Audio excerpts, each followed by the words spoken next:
මම ඩෙන්ව මම දෙවියන් වහන්සේ ගැන දැනගන්නට කලින් ලෝකයේ දෙයට ආශා කරමින් සැප සෙල්ලමින් ජීවත් වුණා. ප්‍රසිද්ධියට මම බොහෝ ආශා කළා. ඒ වෙනුවෙන් මහන්සි වුණා. මිනිසයන් සතුටු කරන්නට අන් අයගේ ප්‍රශ්න මගේ කරගෙන ඒවා විසඳන්නට ගියත් නරක නාමය ඇසුවා.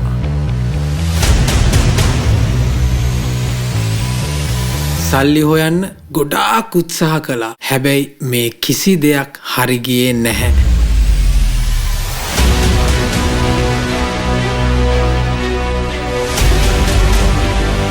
මට ජීවිතේ එපා වෙලා ඉන්න අවස්ථාවක මට දෙවියන් වහන්සේ ගැන දැනගන්නට ලැබුණා.